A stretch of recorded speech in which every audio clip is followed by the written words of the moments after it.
After days and weeks of speculations, mismo ang Songbird na po ang nagkumpirma ng magandang balita. Siya po ay 7 weeks pregnant. Makichika tayo kay Aubrey Carampel.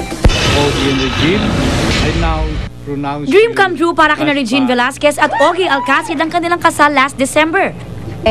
Kanina, may good news si Regine. Totoo po na Ogie and I are going to have a baby. Napakagandang birthday gift daw nito para kay Regine sa April 22.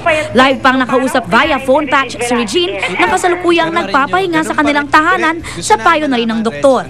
Ang mga pinaglilihian ni Regine, Burger, si Ogie, at mga kapuso stars na sina Ding Dong Dantes at Richard Gutierrez. Richard Ding Dong, pag pinagsama mo, ano labas? Ogie Alcacid. Kita mo.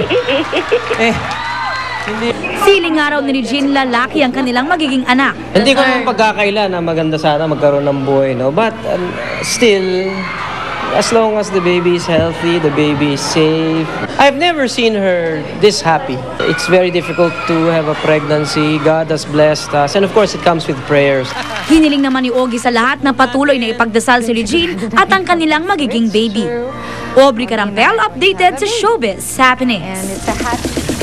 At yan ang hottest in showbiz ngayong Sunday. Have a peaceful week ahead mga kapuso. Ako po si Luan D. Pia, Jiggy.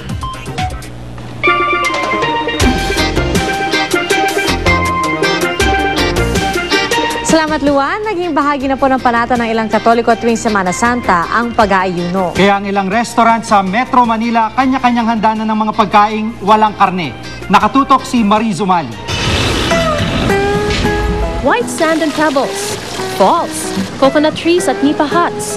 Hindi ito beach resort, kundi isang kainan sa Quezon City. What I want to our guests to experience is when they come into the restaurant, parang, wow, nandito, finally, I don't need to go to Boracay. At kapag isla ang pinag-uusapan, di pwedeng mawala ang seafoods na binibida sa restaurant na ito. May pinaputok na plapla na umuusok pa na ihahain sa inyo. Ang kare-kare maraming seafoods na sahog tulad ng hipon, pusit at tuna na sinamahan ng maraming gulay. Isa rin sa binabalik-balikan ang kanilang crab meat sisig na may homemade mayo dip at ang honey butter crispy squid. Bestseller daw ang steamed oyster at ang garlic pepper crab.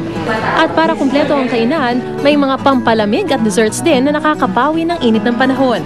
Maganda rin pagsaluhan ng pamilya o ng barkada ngayong Semana Santa ang mga no-meat pizza sa kainang ito. Merong smoked salmon pizza, vegetarian pizza na tinatawag nilang talong and lasting love. Inihaw ang talong na sinamahan ng kesong puti. Meron ding mushroom pizza with lots of cheese. Kung di naman makakapag-isip kung fish o vegetable ang pipiliin, meron silang pizza bomba kung saan ang seafoods at vegetables rolled into one. Lahat ng pizzas namin sa Nom Nom, mabenta ngayong Holy Week kasi wala sila lahat karne. Seafoods lang. And well, everything is actually sa menu is halos vegetarian at maraming options na healthy. Marie Zumali, nakatutok, 24 oras. At yan po mga balita ang aming tinutukan sa nakalipas na 24 oras. Maraming salamat sa inyong pagtitiwala. Mula sa tahanan ng katotohanan, ako po si Pia Arcangel. Ako po si Jiggy Manica, dito ang GMA. Walang kinikilingan, walang pinoprotektahan. Walang kasinungalingan, serbisyong totoo lamang. At dahil hindi natutulog ang balita, nakatutok kami 24 oras.